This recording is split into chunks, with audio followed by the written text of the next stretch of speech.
This is chapter 31 of the Nowhere Emporium. It is called Emporium. En route to their destination, Daniel and Ellie made one detour, visiting Mr. Silver's apartments and collecting a long brown hair from his pillow. The hair was not difficult to find. Mr. Silver had enough of them, after all.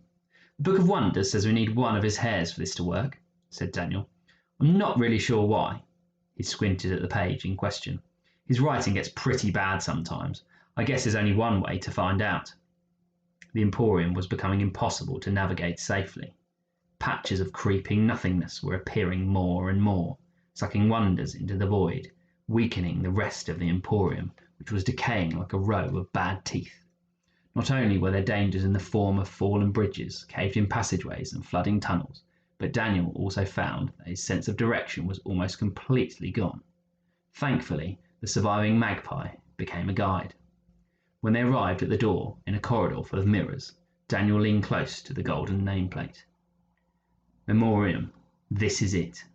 From somewhere deep in the Emporium came a rumble. The floor trembled. Daniel ran his fingers along the wall, tracing hairline cracks.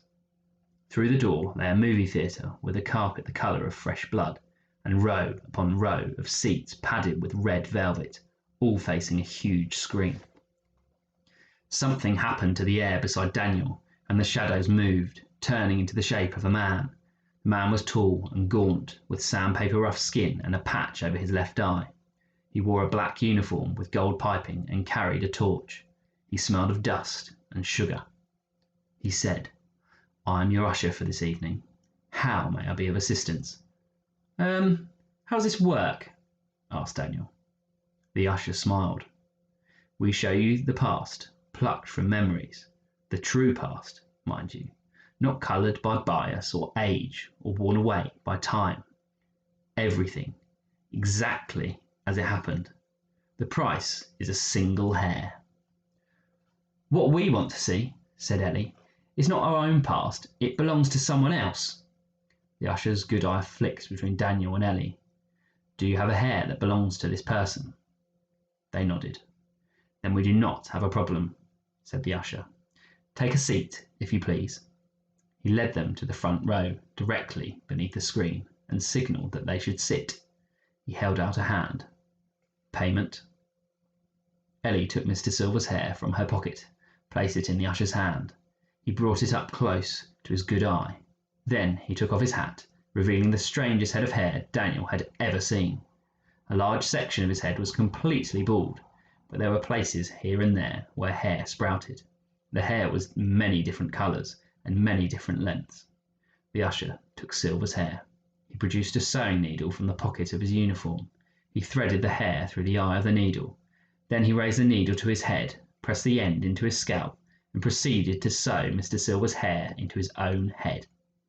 When he was satisfied that the hair was in place, he replaced his hat and sat in the empty seat next to Daniel, who had watched all of this with horrified fascination.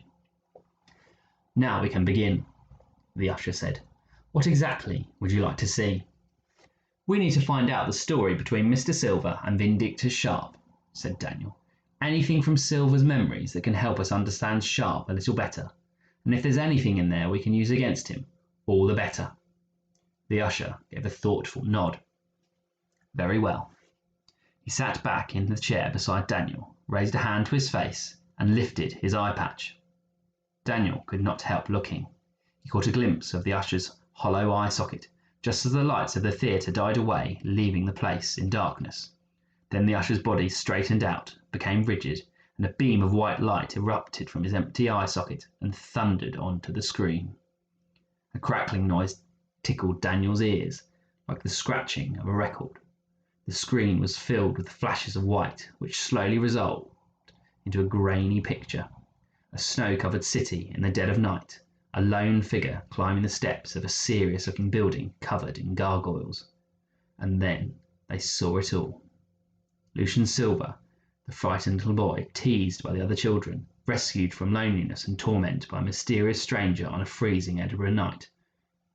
The years of teaching, of perfecting the art of magic, of mistakes and missteps, punished by beatings, and rainy days spent gazing through the narrow windows of a mansion, wishing that he did not have the gift longing to be like everyone else. The scene shifted. Lucian gave his first performance in the grand sitting room of a townhouse in front of only Sharp and an old woman named Birdie. And then the performances began, a whirlwind lifestyle of travel and fame. Packed theatres across the globe were transfixed by the magic of Sharp and Silver, but it was easy to see that a shadow was growing in Sharp's heart, fed by jealousy of his protégé's talent. Lucia's invention of the Book of Wonders seemed to be the final blow. By the time Daniel and Ellie had watched Birdie's funeral, Sharp had abandoned Lucian, cast him back to the harsh reality of the world. A cloud of steam filled the theatre, and when it had cleared, the screen showed Edinburgh once more. Lucian stepped from a train, and he was much more like the Mr. Silver that Daniel knew, confident and proud. When he opened the doors of his Emporium for the first time, his customers were afforded a view of a magical world unlike anything they had ever seen. And then Sharp was back, and Silver was walking the Emporium arm in arm with Michelle, and he was happier than Daniel had ever seen. But the good times did not last. Daniel gasped when Michelle betrayed Mr. Silver. Ellie grabbed his arm tight when she witnessed her father drop to his knees, his Book of Wonders gone, stolen by the love of his life. Ellie's grip only tightened when Silver answered the door on a rainy night 1 year later to discover a baby on his doorstep, a note slipped between the blankets. Next they were following Lucian as he strode with purpose up a street lined with maple trees and huge houses. Lucian paused at the gates of the largest house, beside a nameplate bearing the name Vindictus Sharp. He stared through the bars, then he ran his fingers over the locks, and the gate was open, and Lucian was striding up the steps towards the front door. Something happened to the picture then. It began to stretch and distort and break apart.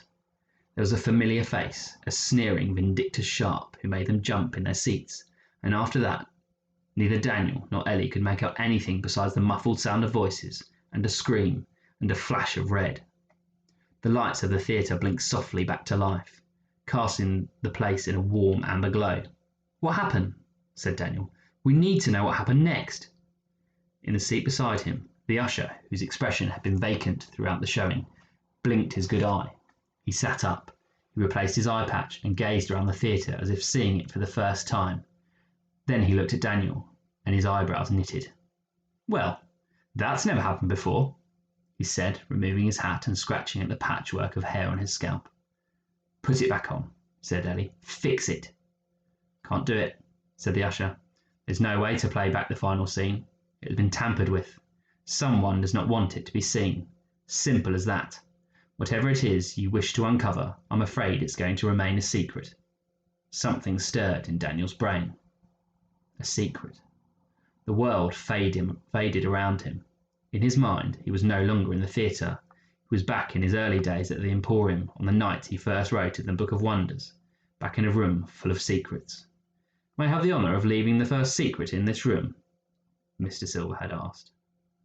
Daniel leapt out of his seat, grabbed Ellie by the arm and began to pull her back up the aisle towards the exit. "Daniel, let go! Would you please tell me what's going on?" They clattered out of the door, leaving the old theatre in silence once again. The usher climbed from his seat and watched after them. He scratched his chin. "What a strange pair," he said. The lights died once more, and with a flutter in the darkness, he was gone.